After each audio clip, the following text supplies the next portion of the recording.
பாரத தேசம் தாயகம் தமிழ்நாடு என்று நம்பிக்கொண்டிருந்தோம். ஆனால் அவர்கள் இப்படி நடப்பார்கள், நடந்து கொள்வார்கள் நாகரிகமற்ற முறையில் ஒரு கொலை அல்ல, உத்தரவுப்படுத்தி அவமானப்படுத்தி பெரியவர்களையும் மூத்தவர்களையும் சிறுவர்களையும் பெண்களையும் எந்த அளவுக்கு அவர்களால் அப்படி துணிய கூடியதாக இருந்தது என்பதை நினைக்கவே முடியாது. மனிதாபிமானம் உள்ள மனித தன்மை உள்ள எவருமே இப்படியொரு நாட்டுடைய இராணுவ படைகள் நடந்து கொள்ளுமா? ஆனால் இவர்களுடைய முயற்சிக்கு பெயர் அமைதிப்படை. அந்த இந்தியன் හමුදාව කියන්නේ සාමය රකින්න ලංකාවට ආපු හමුදාවක්. සාමය ගැන කතා කරන්නේ. සාමය රකින්න தமிழீழ பகுதியில் வடக்கு கிழக்கு பகுதியில் இந்திய இராணுவத்தினரால் மேற்கொள்ளப்பட்ட படுகொலைகள் அவற்றுக்கான மன்னிப்பை தார்மீகமாக இந்திய அரசு கோர வேண்டும். யாழ்ப்பாணம் வைத்தியசாலையில் நடந்த படுகொலை போல உலகத்தில் வேறு எங்கே நடந்தது? அதுக்கு எல்லாம் சேர்ந்து மன்னிப்பு கேட்கிறவர்கள் மட்டுமில்லை, ஒவ்வொன்றுக்கும் இழப்பீடுகள் வழங்கப்பட வேண்டும். නමුත් අරගලේ වෙලාවේ මැති අමුතුරුන්ගේ ගෙවල් ගෙනි ගත්තාම මාස දෙකක් ගියේ නැහැ, සල්ලිත් පාස් කරලා මිලියන ගාන. ඒ කියන්නේ ගේ හදන්න එච්චර සල්ලි ගියාද කියලාවත් දැන් කියා ගන්න බැරි මිලියන ගාණක් ගෙවුවා. ඒ නිසා මම හිතනවා අපි මේ යටිතල පහසුකම් වෙනුවෙන් 탁සේරුවක් තුළ මේ අයට යම් සාධාරණයක් කළ යුතුයි කියලා. இன்னைக்கு இந்த 2 யுவத்துக்களும் ஆட்டுப்பட்டு கொண்டு அல்லல் பட்டு கொண்டிருக்கோம். அப்போ இதே இப்படி நடந்ததுன்னு நாங்கள் கொஞ்சம் யோசித்து பார்க்கணும். சிங்கள அரசாங்கங்கள் எதுவுமே எங்களோட உரிமையை தர மாற்றம்னு சொல்லிட்டு நாங்கள் இப்போ இருக்கிற அரசாங்கம்னு சொல்லிச்சது இல்லை, யூனிட்ரி கான்ஸ்டியூஷனை மாற்ற மாட்டோம். அப்போ அவையோட கதைச்ச என்ன பிரயோசனம்? எங்களை தரவர் மாதிரி இவையோட கதைச்ச எங்களோட உரிமையோட அதுக்காக மாற்று. இப்போ இந்த அரசாங்கம் எங்களுக்கு உரிமை தராமலுக்கு எங்களை அடக்கி வச்சுக்கொண்டு எல்லாரும் இலங்கையர்னு சொல்லி ஏமாற்ற வலிக்கிறதுனா அந்த ஏமாற்றங்கள் எங்களுக்கு வேண்டாம். எங்களோட உரிமையை தாருங்க, அது எங்களோட உரிமை. எங்களுடைய காலங்களிலே நடைபெற்ற படுகொலைகள் சரியான முறையில் ஆவணப்படுத்தப்படாவிட்டால் அந்த படுகொலைகள் தண்ணீர் மேல் எழுத்துக்களாக போய்விடும், மறைந்துவிடும். இத்தனை ஆவணப்படுத்தப்பட்டிருக்கின்றன. வைத்தியசாலை படுகொலை, சொன்ன மாதிரி நவாலி சர்ச் படுகொலை, நவாலி தேவாலயத்தின் மீது குண்டு வீசி அழிக்கப்பட்ட அந்த நாள் கோரமான நாள். அதே போல் நிறைய நாகர்கோவில் படுகொலை எல்லாமே எங்களுடைய மனதிலிருந்து கொஞ்சம் கொஞ்சமாக மறைந்து கொண்டு போகுது. ஆனால் அது மறைய விடக்கூடாது. எங்களுக்கு துன்பங்கள் தான், ஆனால் நாங்கள் அதற்கு நியாயம் கேட்க வேண்டும். ஆனால் நான் வெல்வ படுகொலை உண்ட நூலை நான் எழுதிய அந்த இந்திய இராணுவம் இந்த வெல்வ படுகொலை நடைபெற்ற நாள் 2ஆம் நாள் என்னையும் என்னுடைய வீட்டில் வைத்து கைது செய்தார்கள். அதாவது என்னுடைய சகோதரி வீடு, தாய் வீடு எரித்தார்கள். அங்கே இந்த என்னுடைய ஆவணங்கள் புத்தகங்கள் எல்லாம் நிறைய கொளுத்தப்பட்டன. அணைத்து கொண்டிருக்க பொழுது என்னையும் பிடித்து கொண்டு சென்றார்கள். 3 நாள் மிக மோசமாக பாதிக்கப்பட்ட நிலையில் என்னை அடித்து சித்திரம் செய்து, அதாவது மரணத்தின் வாசலுக்கு கொண்டு போனவர்கள். 3ஆவது நாள் பின்னேறு 4 மணிக்கு என்னை கொண்டு வந்து விடுவார்கள் வீட்டில். இது என்னால் மறக்க முடியாது. இதுக்கு நாங்கள் ஒரு பதிலடி கொடுக்க வேண்டியதான். நாங்கள் பாதிக்கப்பட்டவர்கள் அவ்வளவு பேர் இந்த சத்திய கடிதாசிகளை நான் எடுத்தேன். வீட்டிலேருந்து நாங்கள் டைப் பண்ணாங்க. அது சிட்டிசன் கமிட்டி எங்களுக்கு முழுமையான ஆதரவு தந்தது. அவ்வளவும் நாங்கள் டைப் பண்ணி கொண்டு டைப் பண்ணி நான் ஐயாவை நான் மதிக்கிற காரணம், ஒரு அஃபிடேவிட் கையெழுத்து வைக்கிறதுக்கு 500 ரூபா வாங்குவாங்க. 200 அஃபிடேவிட் சத்திய கடிதாசிகளை நான் வீட்டிலேருந்து டைப் பண்ணி ஸ்டாம்ப் ஒட்டி இவருடைய வீட்டில் கொண்டு அம்மங்கோலி புறாலான் வீடு இருந்தது கொண்டு போய் நாம் எந்த விதமான கேள்வியும் இல்லாமல் சைன் பண்ணி தந்தவர். அது நாங்கள் அம்னஸ்டி அம்னஸ்டி இன்டர்நேஷ்னலுக்கும் யூஎனுக்கு மற்றது உலக பத்திரிகைகளுக்கெல்லாம் நாங்கள் அனுப்பி வச்சுனாங்க. அதால் அந்த வெள்ளப்படுகொலை மிக பிரபல்யம் அடைஞ்சது. அது சம்பந்தமான புத்தகம் ஒன்றே நான் எழுத வேண்டிய எனக்கு தேவை இருந்தது. இது 2ஆவதாக 3ஆவதாக கனடாவில் அடிக்கப்பட்ட பிரதி. இதில் தமிழும் ஆங்கிலமும் இருக்கின்றன. இந்தியாவில் முதல் செய்யப்பட்டது சோழர் பதிப்பகத்தால். தமிழிலும் ஆங்கிலத்திலும், தமிழில் வெல்வ படுகொலை என்றும் ஆங்கிலத்தில் இந்தியாஸ் மைலா என்றும் 2 புத்தகங்களை நாங்கள் எழுதியிருந்தோம். கிட்டத்தட்ட 25,000 பிரதிகள் ஒவ்வொன்றிலும், தமிழில் 25, ஆங்கிலத்தில் 25. இதில் ஜோர்ஜ் பெர்னாண்டஸ் முன்னாள் பாதுகாப்பு அமைச்சர், நான் அவரை சந்தித்த பொழுது போய் கழித்த பொழுது எங்களுக்கு இந்த நூலுக்கு அணிந்துரை தந்தது அவர் தான். என்னை அழைத்து கொண்டு நியூ டெல்லி வரைக்கும் போய் சகல மினிஸ்டர்ஸ், சமதா கட்சியினுடைய தலைவராக இருந்தவர், சகல மந்திரிகள், வெளிநாட்டு ஊடகங்கள் எல்லோருக்கும் அந்த புத்தகத்தை நாங்கள் கொடுத்துருந்தாங்க. அதுதான் எங்கள் இந்த படுகொலைகள் உலகத்துக்கு கொண்டு வரப்பட்டது. இதோட காலங்காலமாக எங்களுடைய யூடியூப்பில் நிறைய விஷயங்களை பெரிய வந்து கொண்டே இருக்கும். ஒரு ஆவண படம் கூட நாங்கள் தயாரிக்கப்பட்டது. மதிசுதா ஒரு அரை மணித்தியால ஆவணப்படம் வெல்வப்படுவன இந்தியா ஸ்மைலா என்ற பேரில் ஈக்குருவி அனுசரணையோட கனடா அந்த இதோட யூடியூப்பில் நீங்கள் பார்க்கலாம். இப்போ இது செய்த பொழுது தான் என்னுடைய இந்த புத்தகத்தில் இந்த அறிக்கைகளை பார்த்துட்டு பிரியரோடு சம்பந்தமாக தகவலை திரட்டியிருந்தவர் ஃப்ரான்சிஸ் ஹாரிசன் என்பவர் ஐடிஜேபின்னு சொல்கிறது. International truth and justice project சொல்கிறது, சர்வதேச உண்மைக்கும் நீதிக்குமான செயல் திட்டம். அதுக்கு பொறுப்பான டிரெக்டராக இருக்கிறவர் எங்களுடைய விவரத்தை எடுத்து என்னோட கதைச்சு நான் இந்த அஃபிடேவிட்ஸ் எல்லாம் 200 அஃபிடேவிட் அவருக்கு நான் ஸ்கேன் பண்ணி அனுப்பியிருந்தேன். ஜஸ்மின் சூக்காவை நான் சந்திச்சினேன், யூஎனில் இருந்தவர். இப்போ எல்லோரும் பார்த்துட்டு என்ன லண்டனுக்கு இங்கே வரைக்கிறத வாங்குவோண்டு நான் போய் 3 நாட்கள் அவங்களோட விக்டோரியாவில் அவருடைய ஆஃபீஸில் போய் இருந்து இதை பற்றி நாங்கள் கதைச்ச பொழுது பல விடயங்கள் தொகுக்கப்பட்டு தான் ஆங்கிலத்தில் முதலில் வெளியிடப்பட்டது, அடிக்கப்பட்டது, சிங்களத்திலேயும் வெளியிடப்பட்டிருக்கு. பிரிட்டோர் சொன்ன சிங்களத்திலே எனக்கு தரப்பட்டது. வெல்வெடித்துறை ஒரு படுகொலையின் வாக்கு மூலங்கள் இந்த வகையில் ஒரு மிக அருமையான தொகுப்பொண்ட செய்திருக்கிறது. ஆகவே இது சர்வதேச மயப்படுத்தப்பட வேணும். இதுக்கு இந்தியா ஒரு பதில் சொல்லி ஆக வேணும். ஜாலியன் வாலாபாக் உங்களை அறிந்திருப்பீங்கள். பிரிட்டிஷ் யுத்த காலத்தின் பொழுது பிரிட்டிஷ் இராணுவத்தினரால் ஜாலியன் வாலாபாக் அந்த பாக்கை சுற்றி பல நூற்றுக்கணக்கான பிரிட்டிஷ் இராணுவத்தினர் சூழ்ந்து கொண்டு அப்பாவி பொதுமக்கள் 700-800 பேர் வரைக்கும் ஒரே நாளில் சுட்டு தள்ளியது. சுதந்திரத்துக்கு அதுதான் வித்திட்டது, இந்த விரைவுபடுத்தினது அதுதான். 100 வருடங்களுக்கு பிறகு தெரேசா மே பார்லிமெண்ட்டில் தாங்கள் செய்த படுகொலைக்கு மன்னிப்பு கேட்டவர். ஒரு ஜனநாயக நாடு என்ற வகையில் அற்புதமாக இந்த மன்னிப்பை கேட்டுவிட்டார். அது இந்திய மக்களை சந்தோஷப்படுத்தியது, ஆறுதல் படுத்தியது. தாங்கள் செய்த படுகொலைக்கு தாங்களே மன்னிப்பு கேட்கிற நிலைக்கு இந்தியா லண்டன் வந்திருக்கின்றது ஒரு நல்ல விடயம். அதுதான் நாங்கள் கேட்குறோம். தமிழ் ஈழப் பகுதியில், வடக்கு கிழக்கு பகுதியில் இந்திய இராணுவத்தினரால் மேற்கொள்ளப்பட்ட படுகொலைகள் அவற்றுக்கான மன்னிப்பை தார்மீகமாக இந்திய அரசு கோர வேண்டும். அடுத்தது இதெல்லாம் பாதிக்கப்பட்ட ஒவ்வொருவருக்கும் தனிப்பட்ட முறையில் படுகொலைகள், சொத்துழைப்புகள் வடக்கு கிழக்கு தான் நாங்கள் இருக்கிறோம். வெல்வெடுத்துறை மட்டுமன்றில் வடக்கு கிழக்கில் நடத்தப்பட்ட ஒவ்வொரு படுகொலைக்கும் இந்த உலகத்தில் யாழ்ப்பாணம் வைத்தியசாலையில் நடந்த படுகொலை போல் உலகத்தில் வேறு எங்கே நடந்தது. அங்கே நுழைந்து சிறப்பு வாய்ந்த மருத்துவர்களையும் நோயாளிகளையும் சுட்டு தள்ளி கொண்டு போய் அதுக்குரிய நியாயமே இல்லாமல் அப்படியே போனது, மறந்து போயிட்டது. அதுக்கு எல்லாம் சேர்ந்து மன்னிப்பு கேட்குறதோட மட்டுமில்லை, ஒவ்வொன்றுக்கும் இழப்பீடுகள் வழங்கப்பட வேணும். அது வழங்க முடியாது. சும்மா கலாச்சார மண்டபம் பேரை திரும்ப மாற்றி கொண்டு அதுக்காக கோடிக்கணக்காக செலவழித்து கொண்டு நீங்கள் இதில் அவ்வளோ வராது. இந்த உங்களால் செய்யப்பட்ட படுகொலை சேதங்களுக்கு ஒரு நஷ்ட அடையாளமாகத்திலும் கொடுக்க வேண்டும். அதுதான் நாங்கள் எதிர்பார்க்கிறோம். அது வீரம் எதிர்பார்க்கிறது தான். ஒரு வீரம் தோய்ந்த நினைவு கதைக்கும் பொழுது கொஞ்சம் கஷ்டமாக இருக்கிறது. இந்த இதில் இந்த படுகொலை படுகொலை ஆவணப்படுத்தல் என்பது 89ஆம் ஆண்டுலேருந்து இன்றைய வரைக்கும் நாங்கள் செய்து கொண்டிருக்கிறோம். அதோட எங்களோட நண்பர்கள் எனக்கு உதவியாக இருக்கிறார்கள். அதால் நாங்கள் இதை முன்னுரிமைப்படுத்துகிறோம். முக்கியமாக இந்த நிகழ்வை சிறப்பாக கொண்டு வர்றதுக்கு இன்றைக்கு வடமராட்சி ஊடக அமைச்சர் மற்ற வெளியிலிருந்து வந்த ஊடகவியலாளர்களும் ஒரு முக்கிய பங்கு வகிக்கின்றார்கள். பிரிட்டோ ஃபினாண்டோ அவர் மனித உரிமைகள் செயற்பாட்டில் பல விடயங்கள் எங்களுக்காக கதைக்கிறவர், எங்களுக்காக செயற்பட்டு கொண்டிருக்கிறார். அந்த வகையில் இவர் வந்து எங்களுக்கு ஒழுங்கு செய்த உடனே தானிய வருகை தந்து இங்கே பக்கத்தில் தங்கி அவரோட அவரது சகோதரி ஒருவர் கூட வந்திருக்கின்றார். இதுக்காக நான் நன்றி கூறுவேன். இது கனடாவில் கூட வெல்லப்படுகொலையோட 10வது ஆண்டு நிறைவுனாகும் பொழுது 30 வருடத்தில் வந்த நிகழ்வு சம்பந்தம் ஒரு ஸ்பெஷல் இஷ்யூவோடு கனடாவில் வெளியிடப்பட்டது. அவை இது வெல்லப்படுகொலை கிட்டத்தட்ட 60,000 பிரதிகள் அடிக்கப்பட்டிருக்கின்றது. எல்லாமே மக்களை சேர்ந்திருக்கின்றது. ஆகவே இது ஒரு நீதிக்கான குரலாகத்தான் இருக்கும், நியாயத்தை கேட்கின்ற குரல். நாங்கள் யாரையும் நோக பண்ணல. இந்த செய்த படுகொலைகளுக்கு வெல்வெடுத்துறை மக்களிடம் மட்டுமில்லை, வடக்கு கிழக்கு முழு தமிழர்கள் தமிழ் மக்களிடம் இந்திய அரசாங்கம் மன்னிப்பு கேட்க வேண்டும் கேட்டுக்கொண்டு தொடக்க உரிய முடிக்கின்றேன். இனத்திற்கு துன்பத்தை தேடி தந்த இந்த வல்வை கொலைகளை பற்றிய வாக்குமூல பதிவுகளை வெளியிடுகின்ற இந்த நேரத்திலே ஆர்வத்தோடு வந்திருக்கின்ற பெரியோர்களே, இந்த நிகழ்வு எமது குரு முதல்வர் தான் பங்கு பெற்றதாக இருந்தது.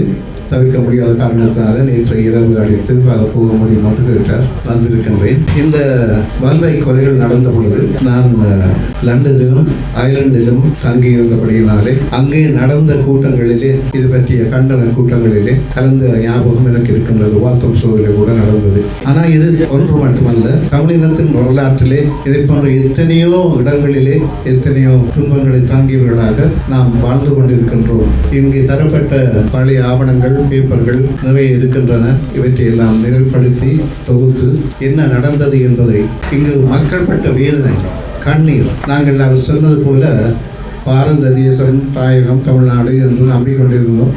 ஆனால் அவர்கள் இப்படி நடப்பார்கள், நடந்து கொள்வார்கள், நாகரிகமற்ற முறையில் வெறும் கொலை அல்ல, உத்தரவுப்படுத்தி அவமானப்படுத்தி பெரியவர்களையும் மூத்தவர்களையும் சிறுவர்களையும் பெண்களையும் எந்த அளவுக்கு அவர்களால் அப்படி துணிய கூடியதாக இருந்தது என்பதை நினைக்கவே முடியாது. மனிதாபிமானம் உள்ள மனித தன்மையுள்ள எவருமே இப்படியொரு நாட்டுடைய இராணுவ படைகள் நடந்து கொள்ளுமா என்ற கேள்விக்கு இலக்காகக்கூடிய வகை. அதனாலே தான் அவர்கள் வெளியிடக்கூடாது என்பதிலே மிகவும் கவனமாக இருந்தார்கள். என்றால் தங்களுடைய மானம் போய்விடும் என்பதற்காக.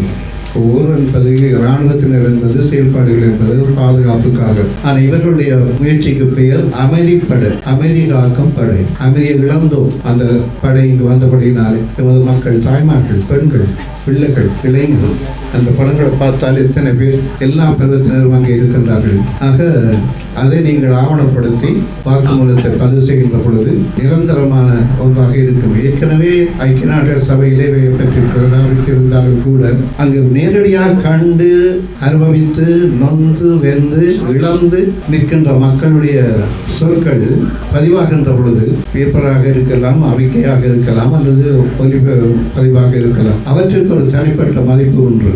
சென்ற வாரம் நான் என்னோடு வருகின்ற பொழுது முள்ளிவாய்க்கால் ஊடாக சக குருவோடு கதைத்துக் கொண்டிருந்தேன்.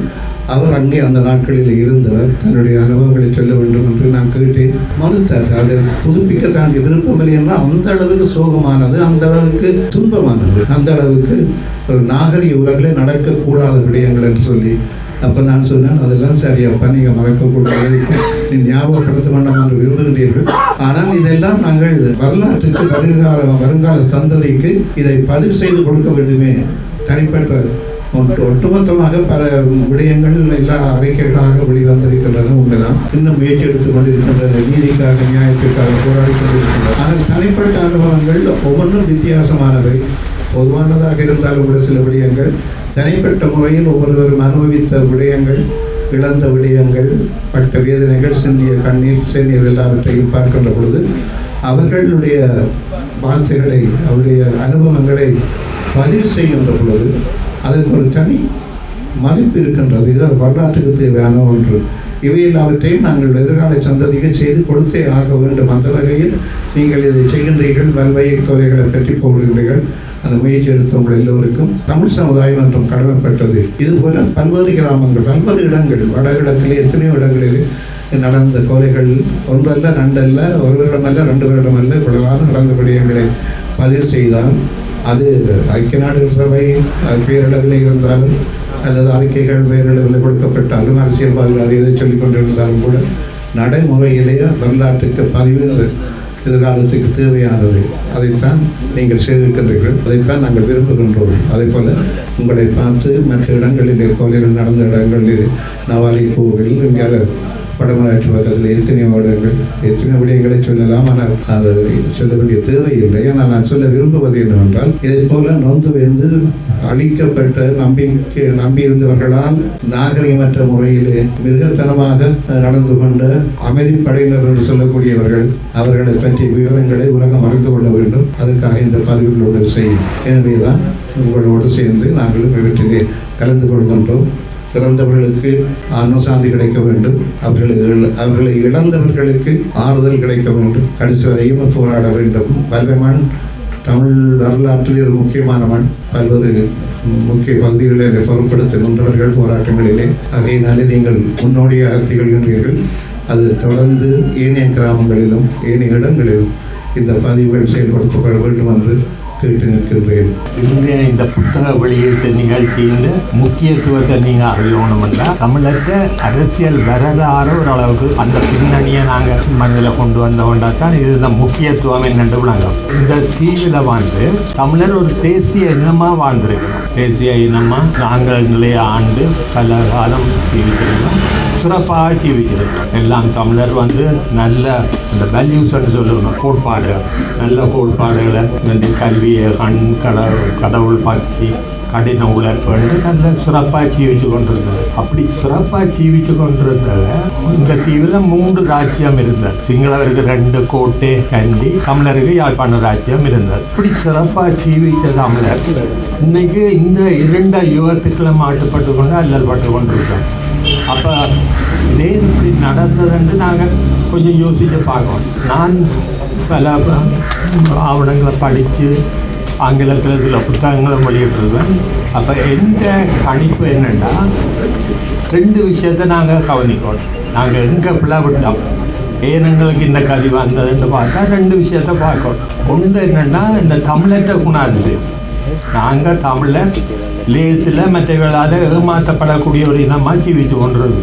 எவ்வளோ படித்தார்கள், எவ்வளோ புத்திஜீவிகள் இருந்தாலும் லேசில் ஏமாற்றப்படக்கூடியார்கள், அது உண்டு. மற்றது இன்னொரு சம்பவம் என்னென்னா இந்த தீவில் சிங்களவர் இந்த தீவு முழுத்தலையும் தங்களுக்கு உரிமையாக்கணும் என்று திட்டம் போட்டு செயல்பட்டு கொண்டு இருக்கிறோம். அப்போ அந்த செயலுக்கு ஒவ்வொரு தடவையும் ஒவ்வொரு சந்தர்ப்பத்திலையும் ஒரு தமிழனை தன் கையில் வச்சு கொண்டு தான் செய்து கொண்டிருந்தது. நீங்கள் ஒரு நோக்குனா தெரியும், தமிழின துரோகிகளை தமிழரை துரோகிகளாக மாற்றி தங்களோட காரியத்தை செய்து கொண்டு போயிருக்கு. அப்போ அதுக்கு நிறைய உதாரணங்கள் இருக்கு. 1931ஆம் ஆண்டு பார்த்தா தமிழருக்கு ஆங்கிலேயர் காலத்தில் ஒரு டொனம் கான்ஸ்டிடியூஷன் பாஸ் பண்ணிக்கிறது. அது 2 மேலதிக வாக்கால் பாஸ் பண்ணேன், 19-17. அந்த 19 தமிழர் எல்லாரும் எதிர்த்தார். ஆனால் பார்த்தா அந்த 19ல் ஒரு தமிழர் அங்கால 2 தான் அவைக்கு மெஜாரிட்டி இல்லை. அதே மாதிரி இன்னொரு பெரிய பாரதூரமான குற்றம் நடந்தது 1936ஆம் ஆண்டு. தமிழர் எல்லாம் 31வது எலெக்ஷனை பகிஷ்கரித்தார். 36 எலெக்ஷனை கண்டெஸ்ட் பண்ணாலும் வெள்ளக்கார ஒரு சிஸ்டம் கொண்டு வந்தீங்கன்னா ஒவ்வொரு இதுக்கும் ஒவ்வொரு கமிட்டி, விவசாயம் அப்படி ஒவ்வொரு கமிட்டி ஃபார்ம் பண்ணி அந்த கமிட்டியோட சேர்மன் மாதிரி தான் ஒரு கேபினட் ஆஃப் மினிஸ்டர்ஸ் வெள்ளக்காரருக்கு அறிவு. அந்த நேரத்தில் எங்களோட ஒரு தமிழ் புத்திஜீவி வெள்ளக்காரருக்கு புத்தி சொல்லி நீங்கள் இந்த மாதிரி உங்களோட மக்கள் எல்லாரையும் இந்த கமிட்டியில் வெளில வைக்கலாம் என்று சொல்லி அதன்படி டிஎஸ்என்ஏக்கா செய்து தான் தனி சிங்கள மந்திரி சபை வந்த பேன் சிங்களா மினிஸ்ட்ரி தனியாக சிங்கள அதில் தமிழர் ஒதுவரம் வேற அதுக்கு புத்தி சொல்லி கொடுத்தது ஒரு தமிழ் புத்திஜீவி. அது எவ்வளோ பாரதூரமாக தமிழரை பாதிச்சதுண்டா சிங்களவர் தான் வெள்ளக்காரனோட சேர்ந்து வேலை செய்ய தொடங்கி. இண்டிபெண்டன்ஸுக்கு முதலே சிங்களவர் தமிழற்ற நிலங்களை அபகரித்து வேலை தொடங்கிட்டோம். ஆனால் அதிலும் பார்க்க கடும் மோசமான பாதிப்பு எங்கே வந்ததுண்டா சிங்களவர் வெள்ளக்காரரோட சேர்ந்து வேலை செய்ய தொடங்கினதால அவரோட நண்பர் வந்து இந்த சோல்பரி கான்ஸ்டிடியூஷனை பாஸ் பண்ணுறதுக்கு அவங்களுக்கு பெருசாக உதவிச்சு. அப்போ பாருங்கள், ஒரு தமிழன் செய்த தமிழனை பாவிச்சு தான் அவங்க தங்களோட காரியத்தை பார்க்குறாங்க. அப்படியே எத்தனையோ உங்களுக்கு தெரியும், அண்மை காலத்தில் இப்போ இவ்வளோ துரோகிகளை உருவாக்குனவன். அப்போ இந்த தமிழ் இனம் நான் சொன்ன தேசிய இனம். தேசிய இனம்னா தேசிய இனத்துக்கு ஒரு சர்வதேச ரீதியாக ஒரு உரிமை இருக்கு. என்ன உரிமைன்னா நாங்கள் எங்களை ஆள்ற உரிமை, சர்வஜன வாக்கெடுப்புக்கு சர்வதேச ரீதியாக உரிமை இருக்கு. அப்போ அந்த உரிமையை மறுத்து இப்போ பார்த்தீங்கன்னா பல நாடுகளில் இந்தியாவை பாருங்க எத்தனை இதழ் இருக்கு, ஸ்டேட் அசம்பிளி, ஜெர்மனியை பாருங்க, கனடாவை பாருங்க, அமெரிக்காவை பாருங்க, United States of America, Switzerland. அப்படி இந்த ஒரு இனத்துக்கு மேலே இந்த நாட்டில் பல்லினம் இருந்தால் சமஸ்டி ஆட்சி தான் கொடுக்குறோம், ஒற்றை ஆட்சி கொடுக்குறோம் இல்லை. அப்போ எங்களை ஏமாற்றி ஒற்றை ஆட்சியாக அபகரித்து பறித்ததால் தான் அன்னைக்கு தொடக்கம் நாங்கள் அடிமைகளாக ஒரு உரிமை மற்றவர்களாக சிங்களவர்களை அல்லல் விட வேண்டி வரும். அப்போ இதுக்கு என்ன தீர்வு? நாங்கள் தீர்வுக்கு முயற்சி செய்து கொண்டிருக்கோம். இப்போ இத்தனை வருஷம் 75 வருஷத்துக்கு மேலே இது ஒரு தீர்வும் இல்லை. அப்போ இதில் ஒரு விஷயத்தை கதைக்கணும் என்னென்னா, சவுத் ஆப்பிரிக்காவில் தென்னாப்பிரிக்காவில் அவைகள் விடுதலைக்காக போராடி கொண்டிருக்க அவை ஒரு நல்ல தலைவர் கிடைக்கிறோம் நெல்சன் மண்டேலா. அப்போ நெல்சன் மண்டேலா ஒரு சமயம் சொல்லியிருந்தார் என்னென்னா, ஒவ்வொரு இனம் ஒவ்வொரு தேசத்துலையும் துரோகிகள் இருக்கத்தான் செய்யும். 100% எல்லாரும் இனத்துக்கு விசுவாசமாக இருக்கிற துரோகிகள் இருக்கு. ஆனால் அந்த இனத்தின் அந்த ஒட்டுமொத்த ஆன்மாவுக்கு வெள்ளப்பா உண்மையாக நேர்மையாக இருந்தால் துறைகளால் பின்னடைவு வந்தாலும் அந்த இனத்தை அழிக்க இயலாதுன்னு சொல்லியிருக்கேன். அப்போ எங்களோட இனத்தை பார்த்தேன்னா எவ்வளவோ பின்னடைவுகளை சந்தித்து கொண்டிருக்கேன். இன்னும் எங்களோட போராட்டத்தை முன்னெடுத்து கொண்டிருக்கணும். அதனுடைய எங்களோட ஆன்மபலம் உறுதியாக இருக்கின்றதை நம்பியே இருக்கணும். அப்போ அதை வச்சு கொண்டு தான் நாங்கள் என்னென்னா இந்த இப்போ சிங்கள அரசாங்கங்கள் எதுவுமே எங்களோட உரிமையை தர மாற்றம்னு சொல்லிட்டு நான் இப்போ இருக்கிற அரசாங்கம்னு சொல்லிச்சது இல்லை, யூனிட்ரி கான்ஸ்டியூஷனை மாற்ற மாட்டோம். அப்போ அவையோட கதைச்ச என்ன பிரயோஜனம்? எங்களோட தரவர் மாதிரி இவையோட கதைச்ச எங்களோட உரிமையோட அதுக்காக மாற்றும். இப்போ என்னென்னா ஒட்டுமொத்த தமிழினமும் வெளியில் இருக்கிறவ இங்கே உள்ளே இருக்கிறவ எல்லாருமா சேர்ந்து யூஎன்னுக்கு எங்களோட நிலப்பாட்டை தெரியப்படுத்தும். எங்களுக்கு இந்த அநியாயங்கள் நடந்தது, எங்களோட உரிமை எவ்வளவு கொடுமையாக எங்களுக்கு செய்யப்பட்டது, அதை வெளிப்படுத்துவோம். அந்த வெளிப்படுத்துகிற இது நடந்து கொண்டிருக்கு, பல தமிழர்கள் செய்து கொண்டிருக்காங்க. அந்த வகையில் தான் இந்த புத்தக வெளியீடு. இப்போ அதுவும் இந்தியா எங்களுக்கு உதவி செய்யணும்னு வந்த இந்தியா இவ்வளவு அழிவை செய்துட்டு போனதுன்னு ஆவணப்படுத்தி வெளி உலகத்துக்கு இப்போ மற்ற நாடுகள் எங்களுக்கு உதவி செய்யணும்னா யூஎன் மூலம் ஒரு சர்வஜன வாக்கெடுப்பு நடத்தணும். அதன்னா அந்த மற்ற நாடுகளுக்கு எங்களோட நிலப்பாட்டை தெரியப்படுத்தணும். அப்போ அந்த முயற்சி பலர் இந்த மாஸ்டர் அனந்தராஜ் மாஸ்டர் அப்போ தொடக்கம் சம்பவம் நடந்த உடனேயே ஆவணப்படுத்தி வெளிப்படுத்தினார். அந்த மாதிரி ஒவ்வொரு நேர்மையான உண்மையான தமிழரும் சூட போகாமலுக்கு மற்றவனுக்கு எங்களோட இனத்துக்கு துறையாக மாறாமலுக்கு எங்களோட உரிமையை பண்டெடுக்கணும். மற்றது நாங்கள் இன்னொரு விஷயம் என்னன்னா, நாங்கள் சிங்களவருக்கு எதிரானவை, சிங்களவருங்கிற சகோதரங்கள் அவையோட ஒத்துவிட்டான் வாழ. நாங்கள் பிரிவினையும் கேட்க, நாங்கள் கேட்குறது ஒரு கான்ஃபெடரேஷன், அது எங்களோட உரிமை, அதை எடுக்கிறதுக்கு ஒரு வழி இருக்குது, அதை முயற்சி செய்து.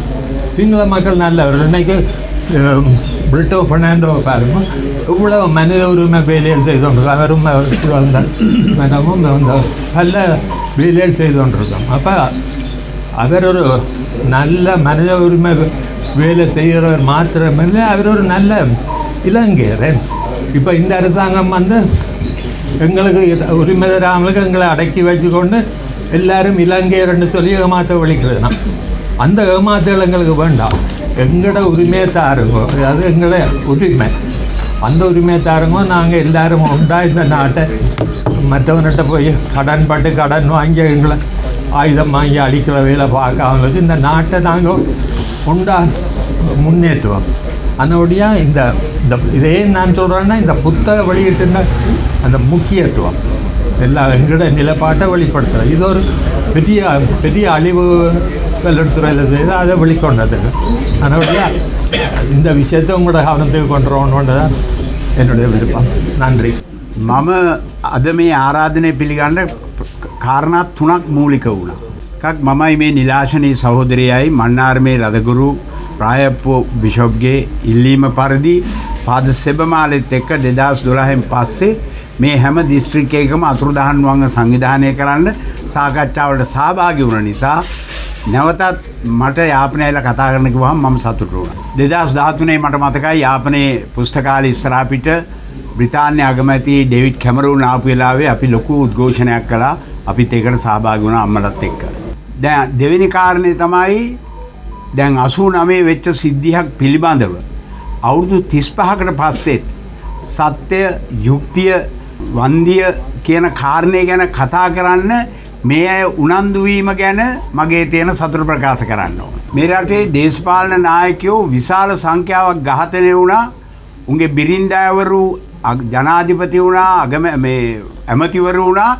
නමුත් එක්කෙනෙක්වත් තමුන්ගේ මිනිහාගේ මරණය ගැන හොයන්න වචනයක්වත් කතා කළේ නැති වෙලාවේ ඔයාලා තමුන්ගේ අවුරුදු 30 ගානකට ඉස්සෙල්ලා අසාධාරණ වෙච්ච ඒවා ගැන කතා කරන එක ගැන මගේ ලොකු ගෞරවයක් තියෙනවා. ප්‍රේමදාස ජනාධිපතිතුමා පාරේ ඝාතනය වුණා විනාඩි 20කින් එතන හොදලා ඇරියා පුතා ආණ්ඩුවේ හිටියා ඇමති කෙනෙක් වුණා තාත්තගේ මරණය ගැන මොකද උනේ කියලා හෙව්වේ නැහැ. ලලිත් ඇතුළත් මුදලි ගාමිණී දිසානායක ඒ ඔක්කොමගේ බිරිඳලා ඇමතිවරුන් හිටියා කවදාවත් තමුන්ගේ මිනිහට මොකද උනේ කියලාවත් පාර්ලිමේන්තුවේවත් ඇහුවේ නැහැ. දැන් මේ ආණ්ඩුවේ නායකයා විජේවීර මැරිච්ච හැටි අපි හැම එකම දන්නවා. නමුත් මේ ආණ්ඩුවත් තවම විජේවීර ගැන වචනයක්වත් කතා කළේ නැහැ.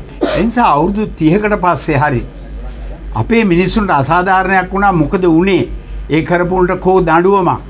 එන්නේ ඒ කාරණේ ගැන කතා කරන්න ඔයාලට තියෙන ධෛර්යය ගැන නම් මගේ තාමත් භක්තිමත් ප්‍රණාමය මම පුද කරනවා. 1989 අගෝස්තු 2 වෙනිදා වැල්වටතුරේ තිබිච්ච සිද්ධිය ගැන මං හිතන්නේ කතාවල් වලින් කියවෙන්න ඇති.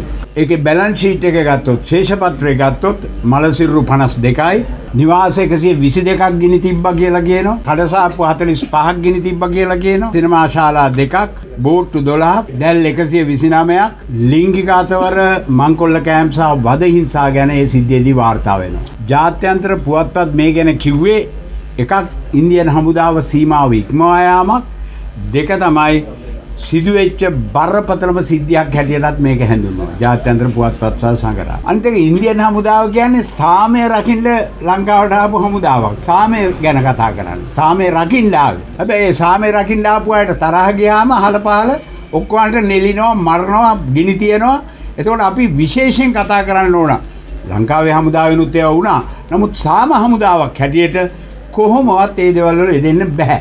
එතකොට අපි මේ වාර්තාව එලි දක්වලා මේ වගේ රැස් වෙලා මාධ්‍යවේදීන් මේ ගැන කතා කරලා මොනවද මේකට සාධාරණ කරගන්න ඉල්ලන්නේ ඕන. මගේ අදහස යෝජනාව පළමුවෙන්ම ඉන්දියාව සහ ඉන්දියන් හමුදාව සමාව ඉල්ලන්න ඕන මේ රටට හොඳ දෙයක් කරන්න ඇවිල්ලා නොකළ යුතු දෙයක් කිරීම ගැන. මේ වාර්තාවේ සඳහන් වෙනවා මේකට මූලික වුණ. ඒ කියන්නේ පොලිකණ්ඩි කියන මේ හමුදා කඳවුරේ ප්‍රධානියා ගැන යම් වගකීමක් සහිත නඩු විභාගයක් ආරම්භ කළ යුතුයි.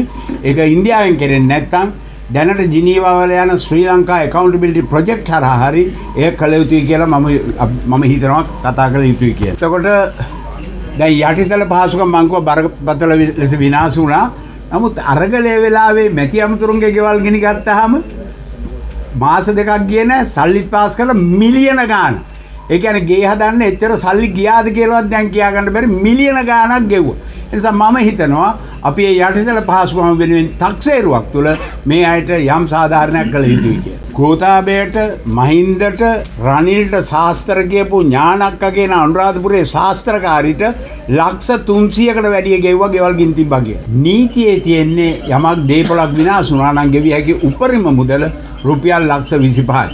එතකොට පේනවනේ ගෙවාගත්තු හැටි.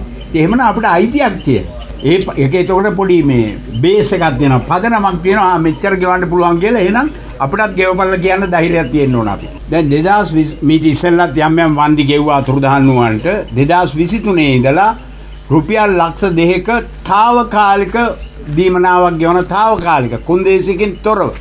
එතකොට ඒකත් එක පදනමක් ගණන් හදන්න. తాවකාලික දීමනාවක් ලක්ෂ 2ක අතුරුදහන් වුණාන්ට ගෙවන්න ආරම්භ කරලා තියෙනවා 2023 පස්සේ. අරගලේදී මරා දාපු අමරකීර්ති කියන පාර්ලිමේන්තු මන්ත්‍රීට ගෙවුවා ලක්ෂ 100ක්. ඒක වෙනම මේ පාර්ලිමේන්තුවේ මන්ත්‍රීවරු එක්ක ආවලා වෙනම ලක්ෂ 87ක් ගෙවුවා යාළුකමට. ආණ්ඩුවේ ජනාධිපති අරමුදලෙන් ලක්ෂ 100ක් ගෙවුවා. දැන් ඊයේ පෙරේදා අපි දැක්කා හිටපු පොලිස්පති දේශබන්දු තෙන්නකෝන් අත්අඩංගුවට ගන්න කියලා. ඒක උනේ රාජකාරී නොවන ගමනකට කොළඹ පොලිසියෙන් කණ්ඩායමක් ගිහිල්ලා වැලිගම පොලිසිය වැලිගම හෝටලයක් ඉස්සරහ අපිට වෙඩි තිබ්බාම වැලිගම පොලිසියෙන් ඇවිල්ලා වෙඩි තිබ්බා මංකොල්ලකාරයෝ කියලා හිතලා කොළඹින් ගිය පොලිස් නිලධාරියෙක් මැරුණා. එයා දේශය වෙනුවෙන් දිවි දුන්නා කියලා ලක්ෂ 42ක් ගෙවුවා. දැන් ඒක උසාවියේ කියනවා මිනිමැරුමක් ගියවුන්වත් අල්ලන්න කිව්වා, දේශබන්දුවත් අල්ලන්න කිව්වා. ඒකට ගියාට අවසර දුන්නා. ඒ නිසා අපේ ඉල්ලීම වෙන්න ඕනේ මේවා මත පදනම්ම ලක්ෂ 100, ලක්ෂ 42 මත පදනම්ම මේ මරා දාපු අයටත් වැල්වටුතුරේ යම් ස්ථීර වන්දියක් ගෙවිය යුතුයි කියන ඉල්ලීමක් වෙන්න ඕන. ඒතර අපි යුක්තිය සහ සත්‍යය මේ ආණ්ඩුවෙන් බල කරලා ඉල්ලන්න ඕන ඉන්දියාවට මැදහත් වෙලා මේ සිද්ධිය ගැන සත්‍ය හෙලි කරලා යුක්තිය ඉටු කරන්න කියලා. දැන් නව රජයට උතුරේ බහුතරයක් උදව් කළා කියලා තමයි මැතිවරණ ප්‍රතිඵල පෙන්වන්නේ. හැබැයි 89 කාලේ දේශප්‍රේමී ජනතා ව්‍යාපාරය හැටියට තමයි ජනතා විමුක්ති පෙරමුණ පෙනී හිටියේ. ඒ අය ඉන්දියන් හමුදාවට කිව්වේ වඳුරු හමුදාව කියලා. ඒ අය දෙමළ ජනතාවට පළාත් සභාව දෙද්දී ඒකට කිව්වේ පලා බබා කියලා. එතකොට දැන් ඒ නිසා එක පැත්තකින් මේ ආණ්ඩුව ඉන්දියන් හමුදාව ගැන ටිකක් තදින් කටයුතු කරන්න ඕන. මොකද ඒ කාලේ කිව්වේ වඳුරු හමුදාවක් ඇවිල්ලා තමයි මේ දේ කළේ කියලා. හැබැයි දැන් ඒව නැහැ. දැන් ඉන්දියාවේ හොඳ හිතවතෙක් බවට ලංකාවේ ආණ්ඩුව පත් වෙලා තියෙනවා. ඒ නිසා මම හිතනවා ආණ්ඩුවට පුළුවන්කමක් තියෙනවා මේ ගැන බලපෑමක් කරන්න ඉන්දියන් ආණ්ඩුවට සාධාරණය කරන්න කියලා. මේකේ දේශපාලන පැත්ත බලනවා නම් උතුරේ යුද්ධය ආවේ මිනිස්සුන්ට දෙමළ ජනතාවට ස්වාධීනව ජීවත් වීමට අයිතිය ඕන අය සිංහල මිනිසුන්ගේ තියෙන කරදර වළක්වා ගන්න නම් කියන අදහස උඩ තමයි යුද්ධෙ දිගටම ගියේ. ඒතර අතරමැදි සමාදානයක් ඇටියට පළාත් සභාවක් යෝජනා වෙච්චාම දකුණ කැරැල්ලක් ගැහුවා රට බෙදන්න යනවා පලා බබා අපිට එපා කියලා. 89 කැරැල්ලේදී සිංහලයයි කියන තරුණයෝ 60000කට ආසන්නව මරා දැම්ම අතුරුදහන් කළා. මේක මම නෙමෙයි කිව්වේ මහින්ද රාජපක්ෂ තමයි යාගේ හැම කතාවකම කිව්වේ. ඒ කාලේ ආ අපිත් එක්ක පාරේ ඇවිදිද්දී අතුරුදහන් වීමට විරුද්ධව. ඒතර මන්නාර මේ රදගුරුතුමා කිව්වා මේ යුද්ධ කාලේ යුද මුක්ත කලාපයට ඇතුල් වෙච්ච සහ පිට වෙච්ච සෙනග අතර වෙනස 1,47,600කට ආසන්නයි. එයා ඒකට කිව්වා unaccounted for කියලා. ඒතර හමුදාවෙත් 26000කට ආසන්නව මැරුණා කියලා තමයි කියන්නේ. ඒ නිසා මේවා නැවත මොකද හැම අවුරුදු 20කට 30කට සැරයක් ලංකාවේ කැරැල්ලක් තිබිලා තියෙනවා. ඉස්සරහට ආයේ එහෙම වෙන්නේ නැහැ කියලා කාටවත් ස්ථීරව කියන්න බෑ. හැබැයි නැවත එවන්නක් සිදුවීම වළක්වන්න නම් මේ වගේ වැල්වැඩිතුරේ විතරක් නෙමෙයි සියලුම අතුරුදහන් වීම ඝාතන වලට සත්‍ය හෙලි කරලා යුක්තියස්ත කරලා වන්දි කියන්න කියන්න ඕන නැවත සිදුවීම වළක්වන්න නම්. තවමත් උතුරට යම් විසඳුමක් මොනම විදියකින් හරි දුන්න ගාම තවමත් හාමුදුරුවන්ට සහ ජාතිවාදීන්ට පුළුවන් දකුණ අවුස්සන්න මෙන්න රට බෙදන්න යනවා මෙන්න දෙමෙල්ලුන්ට තැන් දෙන්න යනවා කියලා. ඒතර මේක කොහොමද අපි නවත්ත ගන්න? අද වෙද්දී මේ අතුරුදහන් වීම සහ ඝාතන ගැන කරන කතා බහේදී දකුණේ උතුරයි ඒ කියන්නේ දෙමළ සහ සිංහල ඒ වින්දිතයන් අතර මෙහෙම ඉරකින් වෙනස් වීමක් තියෙනවා. උතුරු නැගෙනහිර සංවිධාන කියනවා අතුරුදහන් වුවන් සහ ඝාතන වෙච්ච ගැන වැඩ කරන ලංකාවේ ආණ්ඩු දෙනේවා කිසි දෙයක් ගැන අපිට විශ්වාස නැහැ. අපිට ඕනේ ජාත්‍යන්තර පරීක්ෂණයක් කියලා. දකුණේ අපි කියනවා මේක තමයි හොඳම විසඳුම. ඒ කියන්නේ ස්වර්ගය අපි බලාපොරොත්තු වෙන හොඳම දේ. නමුත් ඉටු කරගත හැකිද කියන බරපතල ප්‍රශ්නාර්ථයක් තියෙනවා. අවුරුදු 30කට පස්සේ UN එකේ 30 ඇලයිරක් එක යෝජනාව යටතේ දැනට අතුරුදහන් වූවන් පිළිබඳ කාර්යාලයක් තියෙනවා කොළඹ. වන්දි කොමිසමක් තියෙනවා. අතුරුදහන් වූවන් පිළිබඳ නීතියක් අලුතෙන් සම්මත කළා. එතකොට මේ සියල්ල එක්තරා විදියකට එකඟතාවයක් තියෙනවා මොනවා හරි කළ යුතුයි කියලා ආණ්ඩුව. ඒ වෙනුත් හැබැයි තාම අත්කරගත්තු ප්‍රතිඵලයක් නැහැ. එක අතුරුදහන් වීමක් ගැන සත්‍ය හෙළි දුන්නේ නැහැ. ඒ නිසා ඒවත් තිබුණාට ඒවා ජයග්‍රහණ හැටියට ක්‍රියාත්මක වෙලා ප්‍රතිඵල නිකුත් කරලා නැහැ මොකක්වත්. ඇයි මේක මෙහෙම වෙන්නේ? අපේ රටේ දේශපාලන නායකයෝ ජාත්‍යන්තරය රවට්ටන්නයි විරුද්ධ පක්ෂයේ ඉදි කැක්කුම දෙන්නයි තමයි දාන්නේ. මහින්ද රාජපක්ෂ 89 අතුරුදහන් වූවන් වෙනුවෙන් දකුණේ පෙනී හිටපු ප්‍රධානම නායකයා. අපි එක්ක දවස් 19ක් කතරගමට ගියා මේකට විරුද්ධව. පාරේ පෙළපාලි ගියා උද්ඝෝෂණ කළා. ඒතර 89 පෙනී හිටියේ අතුරුදහන් වීම වලට විරුද්ධ ප්‍රධානම බලවේගයේ නායකයා හැටියට. එහෙව් සටන්කාමියා ජනාධිපති වුණාම උතුරේ හොඳට මිනිමැරුවා. උතුරේ හොඳට අතුරුදහන් වීම කළා. රනිල් වික්‍රමසිංහ 2016 ජිනීවා වල 30 ඇලයිරක් එක කියන යෝජනාව ගේන්න ප්‍රධාන වශයෙන් බලපෑම් කරපු නායකයා. සියලු අතුරුදහන් වීම ගැන හොයලා ඇත්ත කියන්න අතුරුදහන් කාර්යාලය, වන්දි ගෙවන්න වන්දි කොමිසම, යුක්තිය ඉෂ්ට කරන්න, නැවත සිදුවීම වළක්වන්න මේක කරන්න ඕන කියලා තමයි 30 ඇලයිරක් එක යෝජනාව රනිල්ගේත් මැදහත් වීමෙන් ගෙනාවේ. හැබැයි 89 බටලන්දේ වදකාගාරය මෙහෙව්වේ රනිල් වික්‍රමසිංහ. එදා බටලන්දේ වදකාගාරය මෙහෙवला 2015 හොඳ මිනිහා වෙනවා. මහින්ද අපිත් එක්ක පාරේ ඉඳලා යුද්ධ කාලේ හොඳට මිනි මරනවා. මේක තමයි දේශපාලකයන්ගේ හැටි. විපක්ෂයේදී හොඳයි, බලයට ආපුවාම වෙනස්. ඒ නිසා උතුරේ අයට කියන්න පුළුවන් අපිට ජාත්‍යන්තර පරීක්ෂණ වෙනකන් අපි එන්නේ මොකටවත් එන්නේ නැහැ කියලා. අපි කියනවා තියෙන දේශීය යාන්ත්‍රණය තල්ලු කරමින් ඉස්සරහට යමු කියලා. මේ විවාදය තුළ තව අවුරුදු ගාණක් අපිට දෙපැත්තේ ඉඳගෙන කෑකෝ ගගා හිටිය හැකි. ඇයි අපිට බැරි හොඳ අපේ වෙනස්කම් එහෙමම තියාගෙන හරි. ඇයි අපිට බැරි ඉන්දියන් හමුදාව මේ කරපු අපරාධ වලට සාධාරණය කියලා කරන්න කියලා උතුරටයි දකුණටයි එකට එක්කහුව වෙලා කටයුතු කරන්න බැරියයි. දෙවෙනි කාරණේ යටත් වූ ගැන පෞගිය කාලාන්තරේ ඉඳලම උතුරින් හඬ ගන්නවා යුද්ධය ඉවරලා යටත් වූ ගැන උසාවියක් නියෝගයක් දෙනවා ලැයිස්තුව දෙන්න කියලා ආණ්ඩුව දෙන්නේ නැහැ. උතුරටයි දකුණටයි එකට තත්ත්වයන්ගේ ලැයිස්තුව දෙන්න කියලා බලපෑම් කරන්න බැරි. ලංකාවේ සමූහ මිනිවලවල් 23ක් දැනට නම් කරගෙන තියෙනවා. උතුරේ දැනට දෙකක් මං හිතන්නේ හාරමින් ඉන්නවා. කොළඹත් දැන් එකක් අලුතෙන් ආරම්භ කළා. මේවා නීතියට අනුව හාරලා ඒ අපරාධකාරයෝ හොයලා දඬුවම් කරලා ඒ ඇටකටු හරි මොනවා හරි ඔවුන්ගේ ඥාතීන්ට බාර දිය යුතු ක්‍රමයක් ගැන අපිට එකට වැඩ කරන්න බැරිද? අතුරුදහන් වීම පිළිබඳව නඩු ඉතාමත් කාලයක් තිස්සේ උසාවි වල ඇදමින් තියෙනවා. උතුරු සහ නැගෙනහිර නඩු තියෙනවා අතුරුදහන් වීම වලට සම්බන්ධව අවුරුදු 10කට 12කට එහා තවමත් ඇහිමින් තියෙනවා. ප්‍රගී ටෙක්නොලොජිගොඩව මාධ්‍යවේදියාව මරා දැමපු නඩුව තාම අවුරුදු 12ක් තවමත් නඩුව යනවා. යුද්ධෙන් පස්සේ නාවික හමුදාව කප්පම් ගන්න පැහැරගෙන ගිහිල්ලා මරා දාපු 11 දෙනාගේ නඩුවට අවුරුදු 15යි තාම ට්‍රයල් ඇඩ් බා. ඒ කියන්නේ හයි කෝට් එකේ අවුරුදු 3යි අවුරුදු 15යි නඩුවට තාම හයි කෝට් එකේ එක දවසක් නඩුව අහලා නැහැ. පාස්කු බෝම්බ නඩුවේ චෝදනා 23000යි සාක්ෂිකාරයෝ 2000යි. දැන් නඩුව පටන් අරන් ප්‍රශ්නේ තියෙන්නේ ඉවර කරන්න තව අවුරුදු 30කින්වත් බෑ අහලා. මේ අපරාධ නඩු ඉක්මන් කරන්න කියලා උතුරටයි දකුණටයි එකට වැඩ කරන්න බැරිද? හොඳයි නඩු ඇහුවා කියමුකෝ. නඩුව අහලා තීන්දුවක් දෙනවා. රතුපස්වල වතුර ඉල්ලලා පාට බහැපු මිනිස්සුන්ට හමුදාව වෙඩි තියලා 3 දෙනෙක් මැරුවා. 69කට තුවාලයි අවුරුදු 4ක් නඩුව ඇහුවා.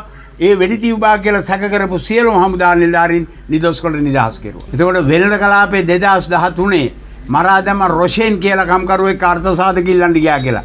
ඒකට මුළු ලංකාවම ඇවිස්සලා කලබල කරලා පාරවල් වලට ඇවිල්ලා ලොකු උද්ඝෝෂණයක් කළා. නඩුව ඇහුවා අවුරුදු 4 මාරක්. අපි පාරේ හිටිය හැම මාසෙම කටුනායක පොලිසිය ඉස්සරහ අපිට 60 වතාවක් නඩුව අහන්න කියලා. නඩුව ඇහුවා. රොෂෙන් මරා දැම්මයි කියලා සැක කරපු පොලිස්කාරයෝ 3 දෙනාම නිදහස්. ඒ කියන්නේ රතුපස්වල 3 දෙනෙක් මැරුණා, රොෂෙන් මැරුණා. උසාවියට හොයාගන්න බෑ. මැරුණ එක ඇත්ත. මරපු එක මොකද්ද කියලා හොයාගන්න බෑ. ඒ නිසා මම මේ කියන්න ආවේ සහෝදරනි උතුරයි දකුණයි එක්කව වෙලා වැඩ නොකළොත් වැල්වැටතුරේ ප්‍රශ්නේ ගැනත් අපිට ජීවිතේ තියෙනකන් උද්ඝෝෂණය කරන්න පුළුවන්, රැස්වීම් තියන්න පුළුවන්, සගරා ගහන්න පුළුවන්. ආණ්ඩුව පසුබහින්නේ නැහැ. ඇයි?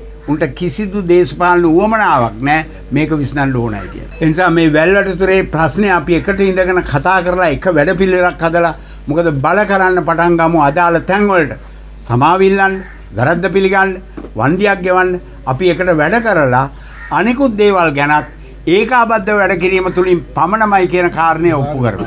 ඒ නිසා අවුරුදු 30 ගාණක් අල්ලගෙන හිටපු ආනන්ද රාජා ඇතුළු මේ කොමිටුවට මගේ ස්තුතිය පුද කරමින් අත නොහැර යුක්තිය ඉටු වෙනකන් අපි වැඩ කරමු. එහෙම නොකළොත් අනාගතයේදී අපේ දරුවන්ගේ අපේ මුණුබුරන්ගේ මිනි බදාගෙන අඬන්න වෙනක නවත්තන්න පුළුවන් වෙන්නේ වැල්වැටතුරේට යුක්තිය ඉෂ්ට කරලා අතුරුදහන් වලට යුක්තිය ඉෂ්ට කළොත් විතරයි අනාගතේ අපේ මුණුබුරන්ගේ මිනි බදාගෙන අඬන එක නවත්තන්න පුළුවන් වෙන්නේ. ඒ සඳහා මේ කමිටුවට ධෛර්යය ලැබේවයි කියලා සහ ඔයාලට ධෛර්යය ලැබේවයි කියලා මම ප්‍රාර්ථනා කරනවා. ස්තුතියි.